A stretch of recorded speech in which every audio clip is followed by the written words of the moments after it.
ठीक है। अब अगर हम बात करते हैं, ठीक है, न्यूक्लियर रिएक्शन की, ठीक है, तो न्यूक्लियर हमें इसके बारे में ही डिस्कस करना है, न्यूक्लियर फिशन। ठीक है। पहली बात तो ये जान लेते हैं कि जो न्यूक्लियर फ्यूल होते हैं या जो न्यूक्लियर पावर प्लांट में मुख्यतः फ्यूल जो प्रमुख ईंधन है यूरेनियम और थोरियम है। ठीक है। जो अगर देखा जाए भारत में इनके एक हिसाब से पर्याप्त मात्रा में भंडार है। थोरियम जो है पूरे वर्ल्ड का देखा जाए तो 80% थोरियम ही पाया जाता है।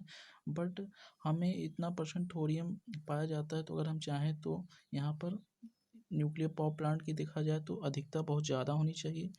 फिर भी यहाँ पर क्या है, न्यूक्लियर पावर प्लांट बहुत ही सीमित हैं। ठीक है। उसका मेन कारण यह है कि जो इनमें न्यूक्लियर रिएक्शन होता है, ठीक है, उससे जो जो उससे अपशिष्ट उत्पन्न होते हैं, ठीक है, जो उससे कचड़े उत्पन्न होते हैं, उससे जो हानिकारक किरणें जो होती निकलती हैं, वो हमारे शरीर के लिए बहुत ही नुकसानदेह हैं, हमारे स्वास्थ्य के लिए बहुत नुकसानदेह हैं। ठीक है।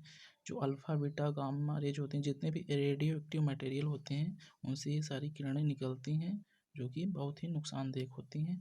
तो इस वजह से जिस साइट में जिस क्षेत्र में ये न्यूक्लियर पावर प्लांट लगाया जाता है, पहली बात तो वहाँ के लोग इसका बहुत ही ज़्यादा विरोध करते हैं, क्योंकि वो लोग अच्छी तरीके से जानते हैं कि अगर ये पावर प्लांट हमारे क्षेत्र में लग गया तो इसका इफ़ेक्ट हमारे शरीर के ऊपर बहुत ही नुकसानदेह होगा। ठीक है। तो इस वजह से ये जो पहली बात, जहाँ ये पावर प्लांट लगाए जाते हैं ऐसी लैंड पर लगाए जाते हैं जो बहुत ही मतलब जहाँ पर किसी अदर वर्क के लिए उसको यूज नहीं किया जा सकता है। ठीक है। और ये जो पावर प्लांट लगाए जाते हैं लो पॉपुलेटेड एरिया, मतलब जहाँ पर मतलब आसपास लोग नहीं रहते हैं, कोई बस्ती नहीं है, कोई नगर नहीं है। ठीक है। तो वहाँ पर ये पावर प्लांट स्थापित किए जाते हैं। ठीक है। यहाँ पर जो जो पावर प्लांट जो ईंधन यूज किया जाता है वो यूरेनियम यूज किया जाता है। ठीक है। यूरेनियम हमें बाहर से ज़्यादातर आयात करना पड़ता है, क्योंकि यहाँ यूरेनियम का जो स्रोत है बहुत ही सीमित है। थोरियम 80% पाया जाता है, बट उसके लिए जो हमें रिएक्टर चाहिए, रिएक्टर होता है क्या है, न्यूक्लियर रिएक्टर। जैसे आप लोग हम बताए हैं कि जैसे आप लोग जब कोल का वहाँ पर न्यूक्लियर थर्मल पावर प्लांट में कोल का कंबस्चन दहन कराने के लिए आप लोग बॉयलर फर्नेस यूज करते हैं, तो उसी तरीके से न्यूक्लियर रिएक्शन कराने के लिए हमें क्या किस में कराया जाता है, न्यूक्लियर रिएक्टर में। ठीक है। तो जो थोरियम के लिए हमें न्यूक्लियर रिएक्टर चाहिए, उसका डिजाइन भारत के पास नहीं है। ठीक है।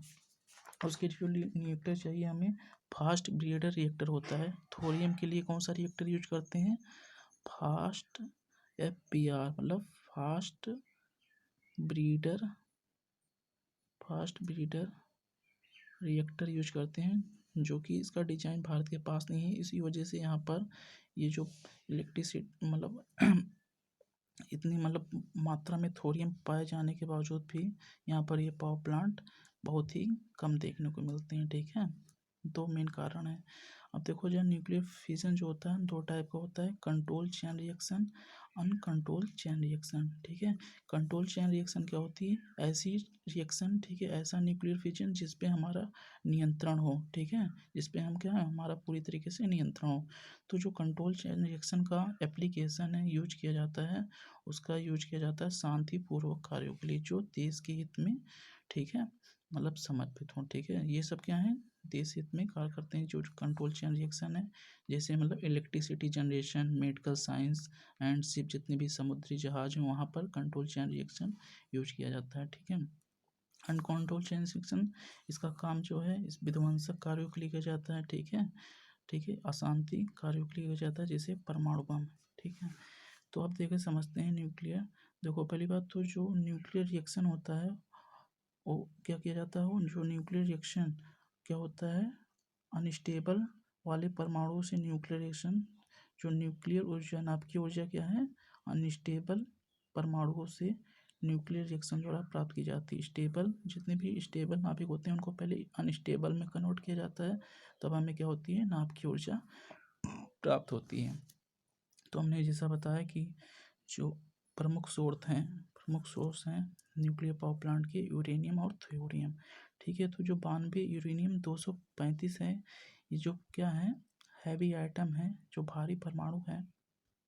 ये क्या होता है, पहली बात तो इनरिच्ड होता है। इनरिच्ड मीन्स इस आर्टिफिशियली होता है, इसको बनाया जाता है, ठीक है। और जो 92 यूरेनियम, ठीक है, 92 यूरेनियम 238 होता है, वो क्या होता है आपका नेचुरली होता है, ठीक है। तो पहली बात तो क्या है, स्टेबल परमाणु है, ठीक है, स्टेबल नाभिक होता है, ठीक है। इसके बाद इस पर क्या किया जाता है, स्लो न्यूट्रॉन, ठीक है, मंद गति वाले न्यूट्रॉनों की इस पर क्या की जाती है, बमबारी कराई जाती है। इसके बाद वो क्या होता है, अनस्टेबल नाभिक में टूट जाता है। इसके बाद अनस्टेबल नाभिक में टूटने, अनस्टेबल नाभिक में मतलब जब बमबारी कराई जाती है तो अनस्टेबल नाभिक में कन्वर्ट हो जाता है, न्यूक्लियस में कन्वर्ट हो जाता है। इसके बावजूद क्या होता है, जो 92 यूरेनियम 236 होता है, दो हल्के नाभिकों में टूट जाता है, ठीक है, 56 बी 141 36 क्रिप्टॉन 92, ठीक। और 3 न्यूट्रॉन जो होते हैं प्रोड्यूस होते हैं। वो भी कौन से न्यूट्रॉन होते हैं, फास्ट न्यूट्रॉन होते हैं, फास्ट न्यूट्रॉन होते हैं, ठीक है। और क्या होती है, काफ़ी अमाउंट में हमें क्या होती है, काफ़ी अमाउंट में हमें क्या होती है, एनर्जी मिलती है, ठीक है। अब किस फॉर्म में, हीट के फॉर्म में, ठीक है। अब देखो हम बात करते हैं, हमने जैसे बताए थे दो टाइप के होते हैं, कंट्रोल चेन रिएक्शन और अनकंट्रोल चेन रिएक्शन, ठीक है। अब इसके बारे में हम नेक्स्ट वीडियो में डिस्कस करेंगे।